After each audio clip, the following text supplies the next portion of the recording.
La madre que salvó 2.500 niños judíos escondiéndolos en ataúdes, cajas de herramientas y sacos de basura.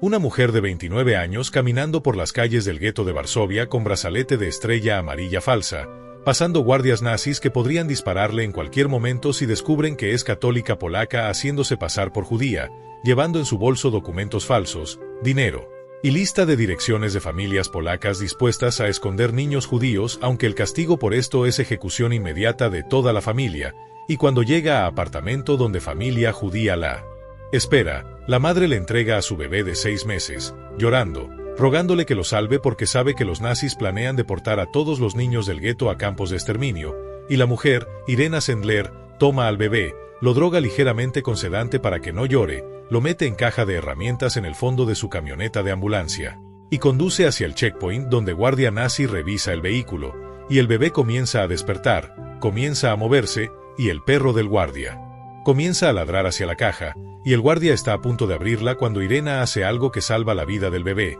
comienza a llorar histéricamente, le grita al guardia que está perdiendo tiempo mientras pacientes críticos mueren, y el guardia, molesto por la escena, la deja pasar sin revisar la caja completamente, y ese bebé vive, crece, se convierte en adulto que nunca conoció a su madre biológica que murió en Treblinka, pero que sabe que una mujer polaca arriesgó su vida para salvarlo.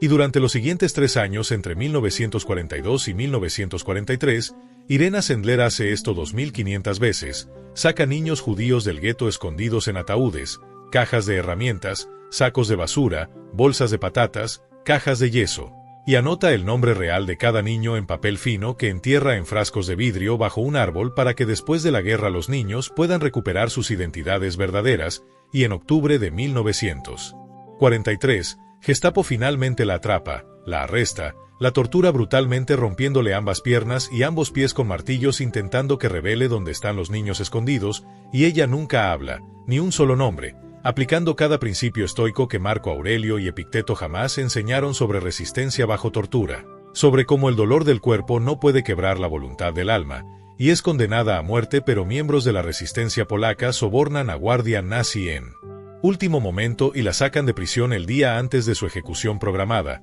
y vive hasta el año 2008, muriendo a los 98 años, habiendo salvado más niños judíos que Oskar Schindler, pero permaneció casi desconocida durante 60 años porque era mujer, porque era polaca no judía, porque no buscaba reconocimiento sino solo hacer lo correcto. Esta es Irena Sendler, y su historia demuestra que a veces el heroísmo más grande viene de la persona más ordinaria haciendo lo extraordinario 2.500 veces seguidas sin rendirse, que el amor por niños a quienes nunca volverás a ver puede ser más fuerte que el miedo a ser torturada hasta la muerte, y que una lista de nombres enterrada en frascos bajo un árbol puede ser más preciosa que todo el oro del mundo porque representa 2.500 vidas salvadas, 2.500 familias que no fueron completamente destruidas, 2.500 razones por las cuales el mal no ganó completamente. Febrero 15 de 1910, Varsovia, Polonia.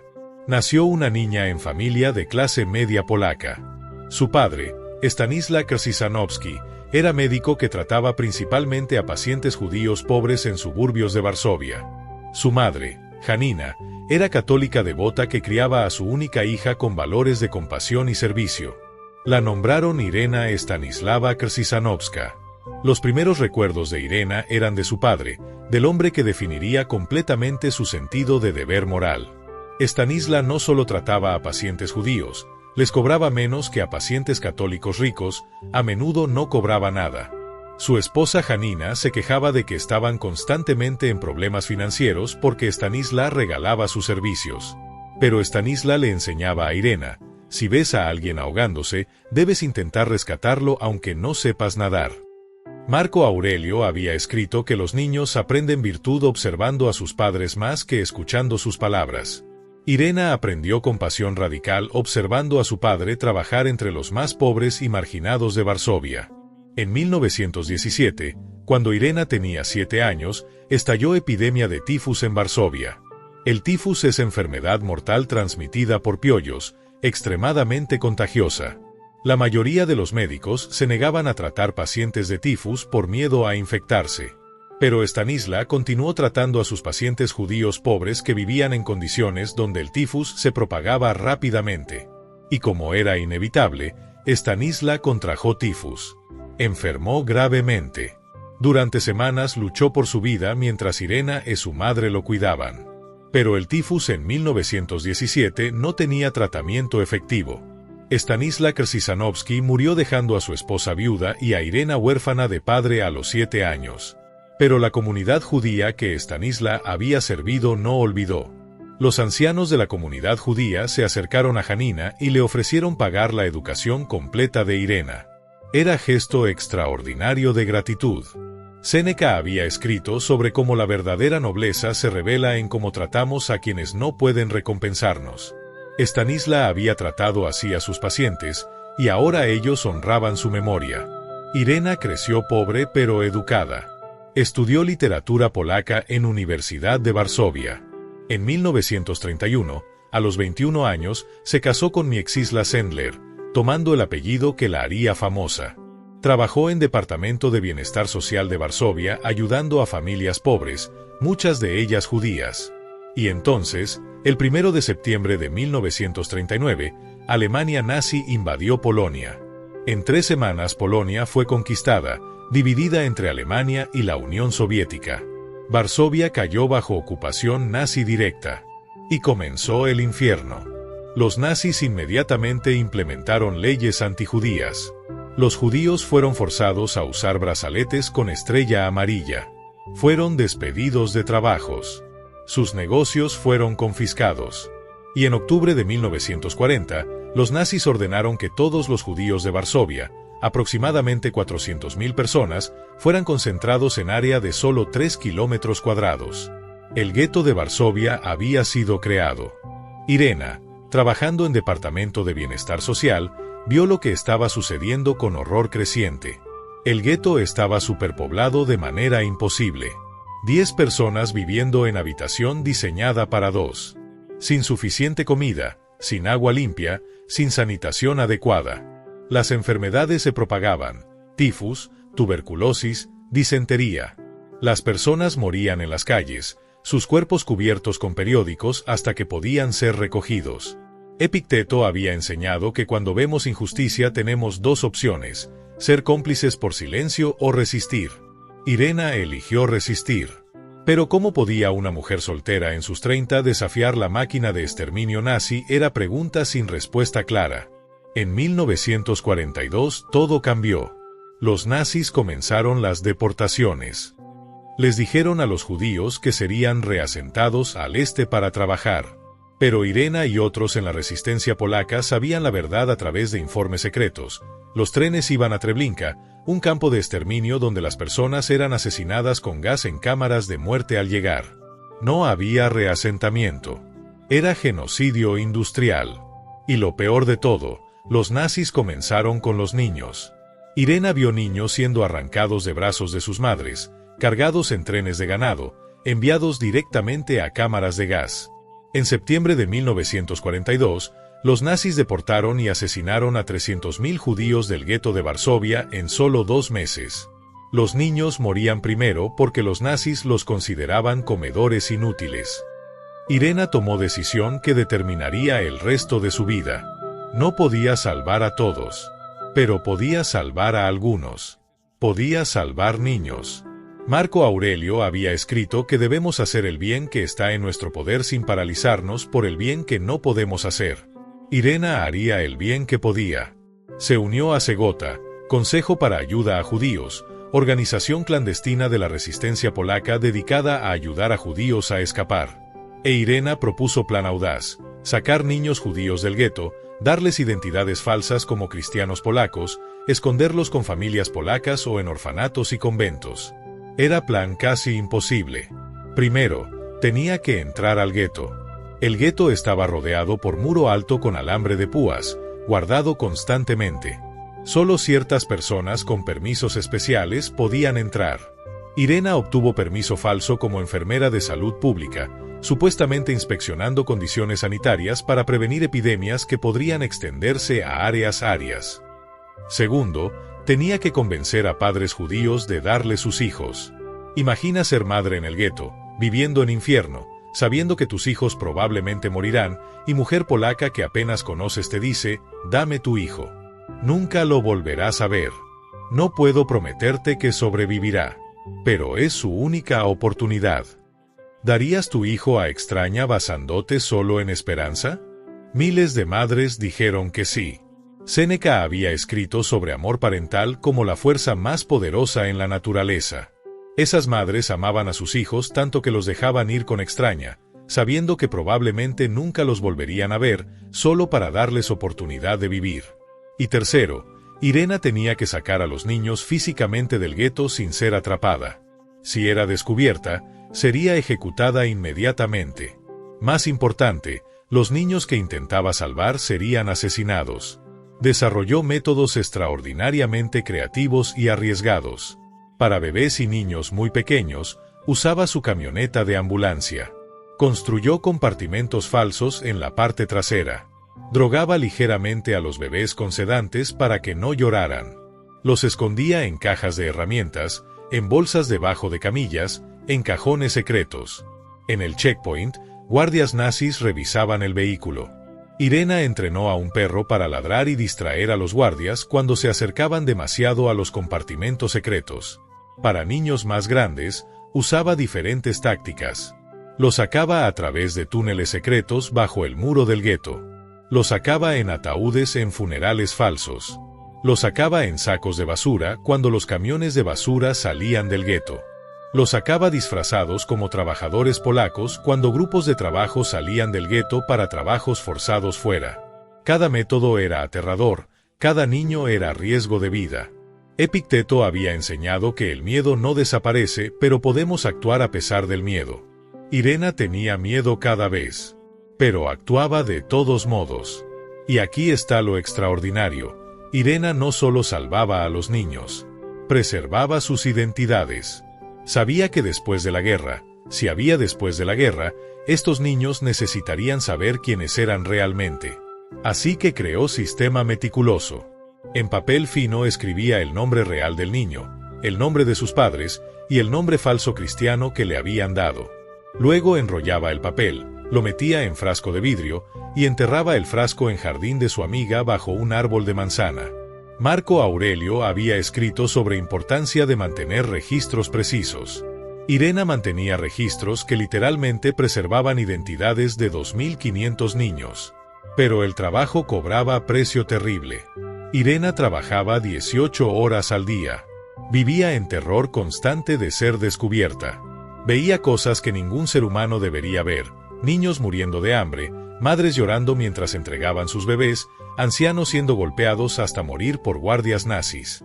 Y entonces, en octubre de 1943, lo que Irena siempre supo que podría suceder finalmente sucedió. Alguien la delató. Probablemente un informante polaco trabajando para los nazis. El 20 de octubre de 1943, Gestapo llegó a su apartamento a las 2 de la madrugada. La arrastraron fuera de su cama.